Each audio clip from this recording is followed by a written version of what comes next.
like a double-edged sword, right? Job's making you miserable, and you're trying to hang on to some sense of yourself, and try not to succumb to your breaking your values or any of your morals. So you're trying to play this game, this very dangerous game with your soul.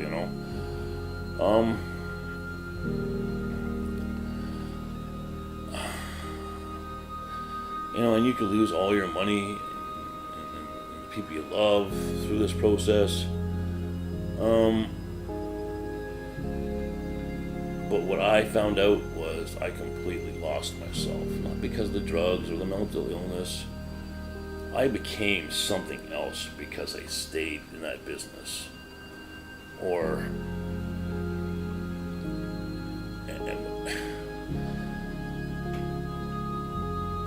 And that was the toughest part, right? Because now that you're no longer in that business, you're left with this shell of yourself, like, who the fuck am I? I'm this now? Okay, well, what do I do? Oh, I know exactly what I'm doing, because this is the type of person I am. This is what I'm going to do, right? So you continue the same path, because now you've become this thing. And this thing is miserable and full of hate, and you're going to be drawn to your next job that allows you to be that person. And that's what's happened to me, right? Quote unquote muscle higher. And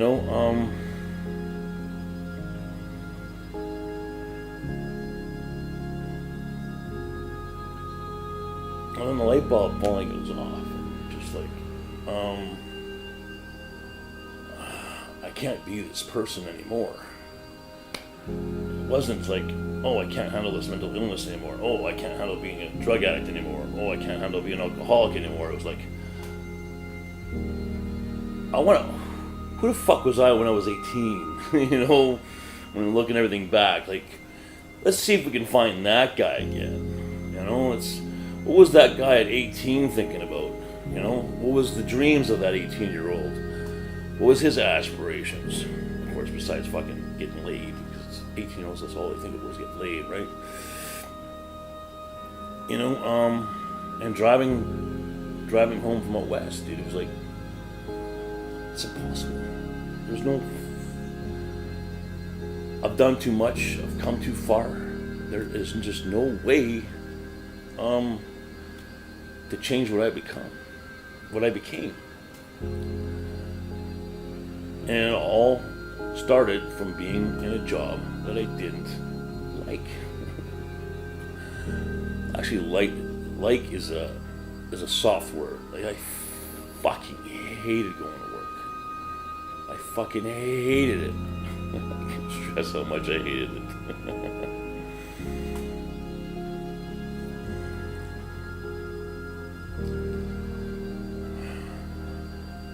And bodybuilding's always been in my life since a kid. Something always threw me off track. Even when I was loblaws, in the early days. Well, of course, my first memory of bodybuilding was Joe Weider's Bodybuilding Encyclopedia. It was like a package, you get this book and charts and stuff. It was like in 1983. And I always went back to it, and like I said, could never stick with it, right? Like, even when I got really sick when I was off, probably 2013, just a couple years before I would let go. I figured it out. I had figured it out. But given that situation at that time, I just couldn't pursue it. lot of reasons. But that stuck with me. It stuck with me. You know, I even remember saying in one of my past videos, you know,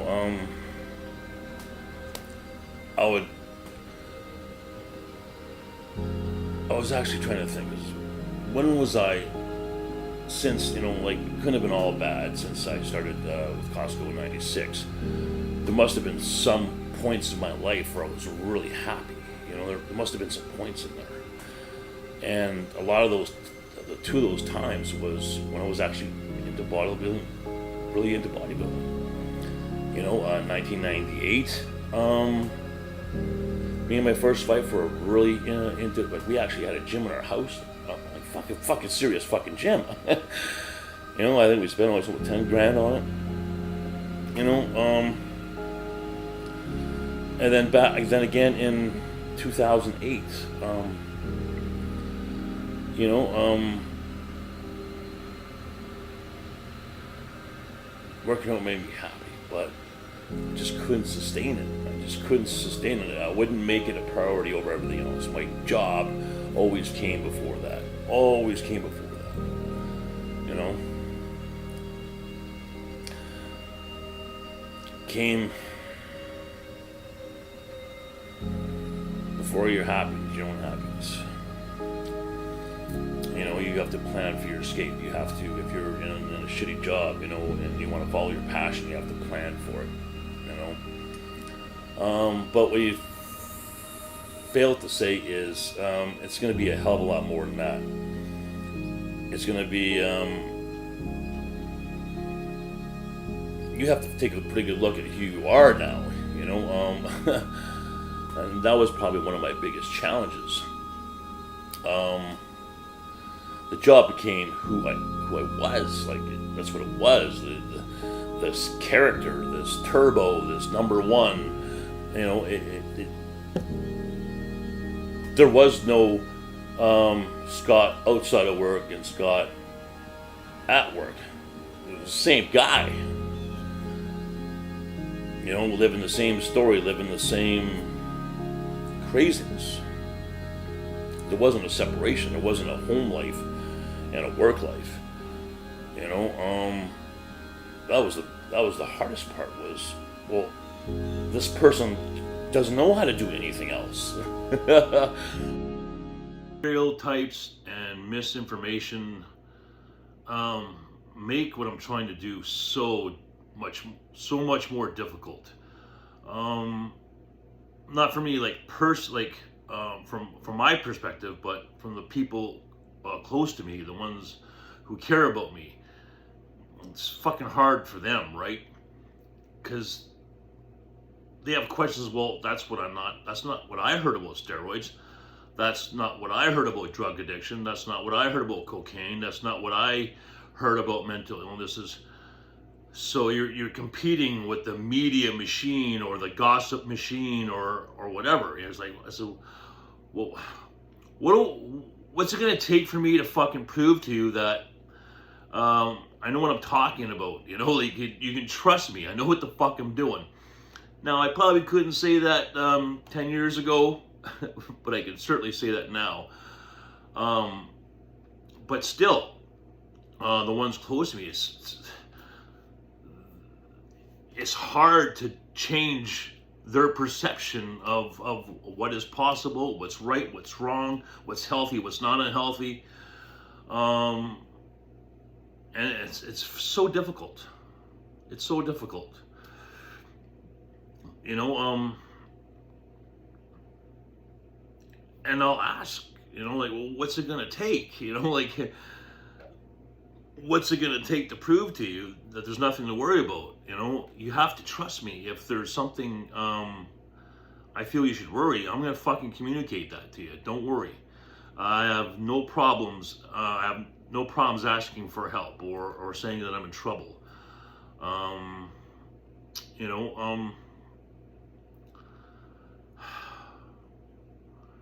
you know, it's like they amplify problems that aren't really problems, and the problems that they should amplify, they don't. Mental illness, personal trauma, personal issues, Huge fucking issue. Huge issue. Here in Canada, we don't throw enough resources, probably even in the States too, that they don't put enough resources into something that should be taken very, very seriously. You know, they say obesity is number one killer. Well, the obesity probably comes from, mental illness. They're going hand in hand. You're healthy here, this is going to fucking follow. That's just the way it works. You know, why do you think always go back to bodybuilding? Or why do you think that, I take care of this first? Doesn't matter how I do it.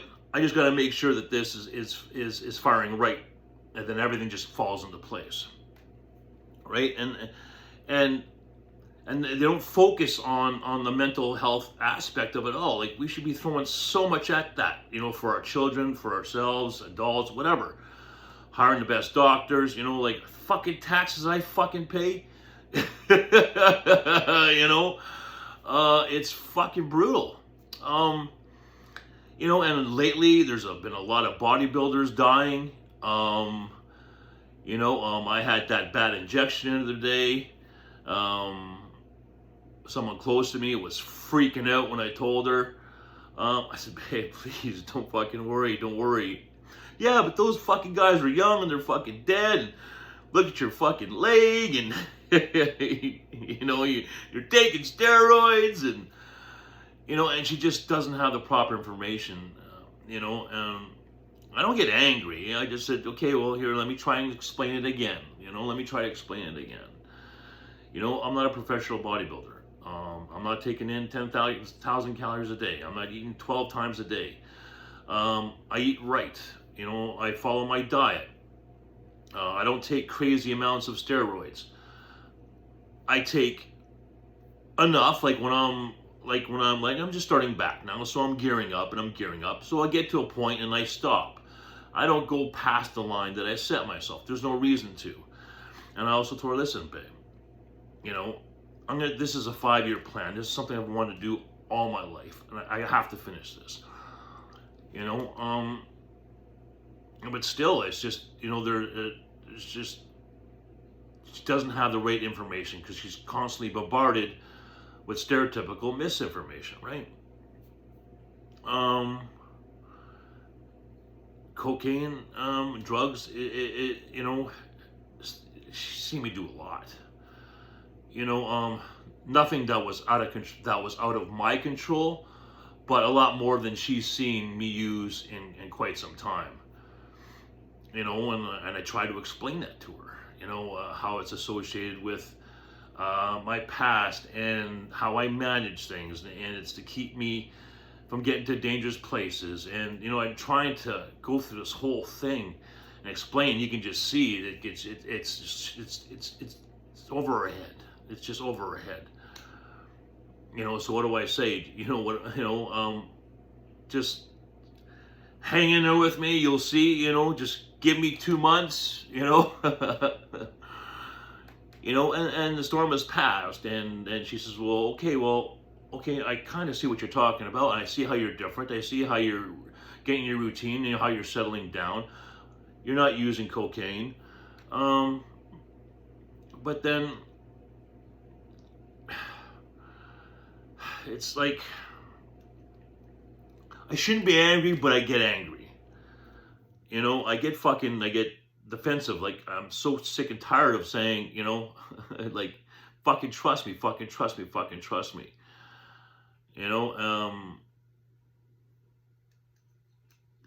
It's just fucking hard. It's just hard,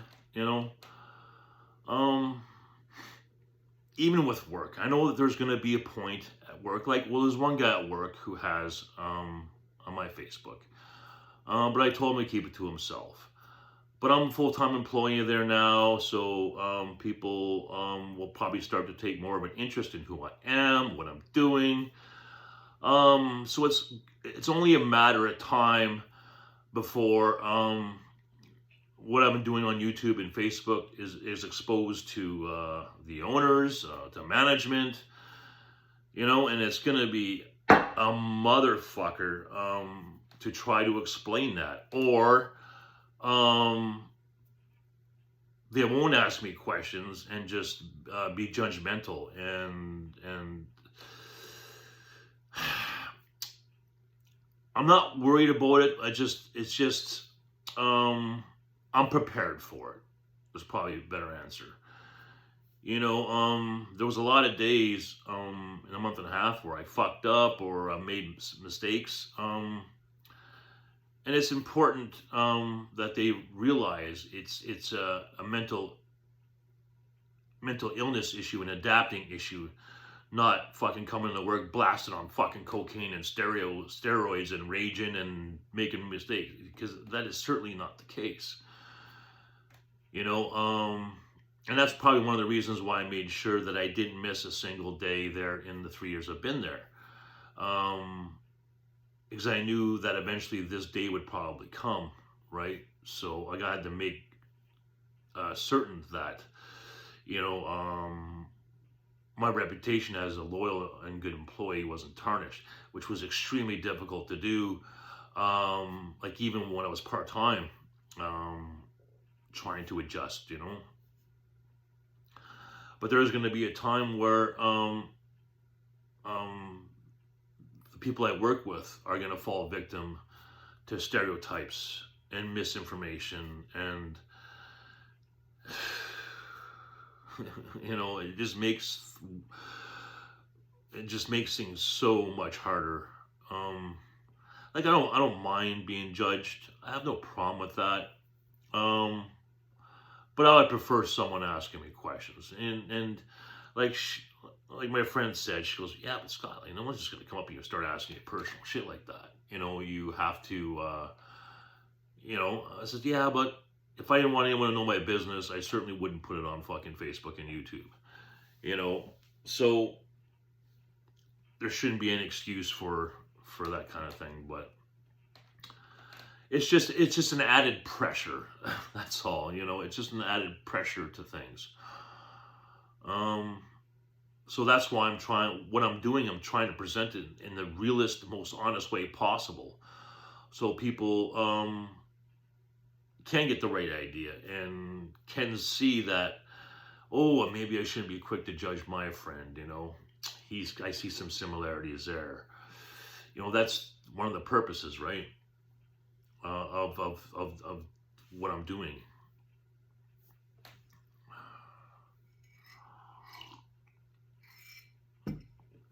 And hopefully someday it'll reach enough of the right people where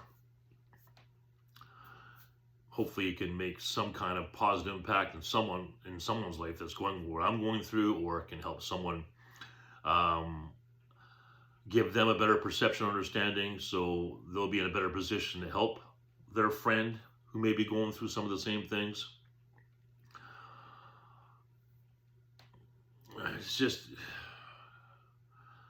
It's just tough. It's just tough the way things are spun. It just makes things so much harder for everybody concerned.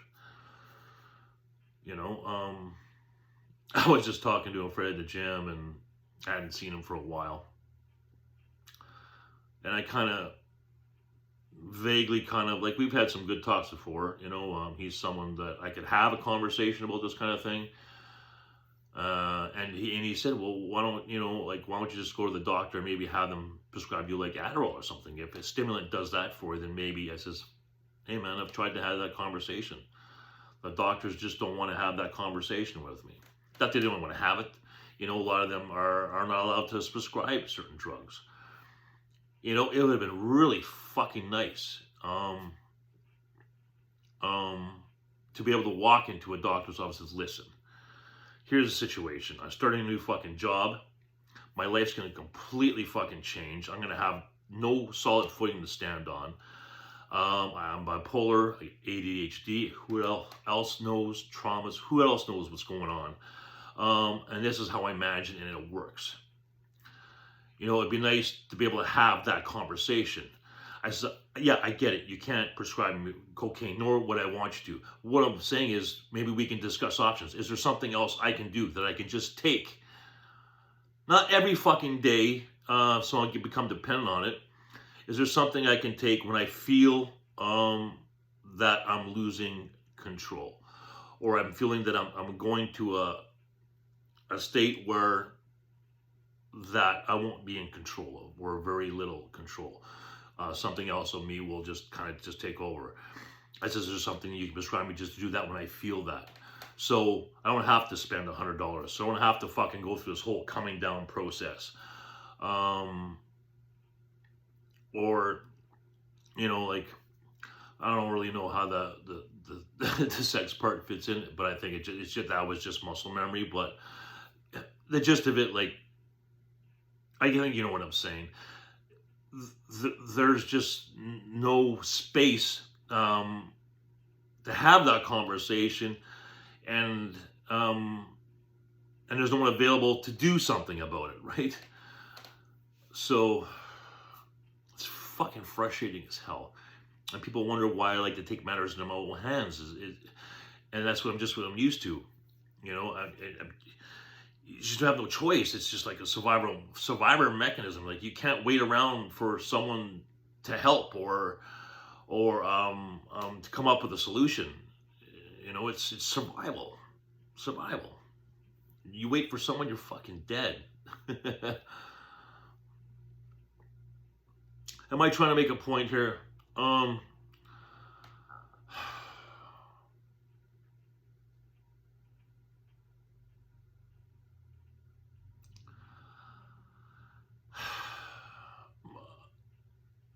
The point is it's the dangers of misinformation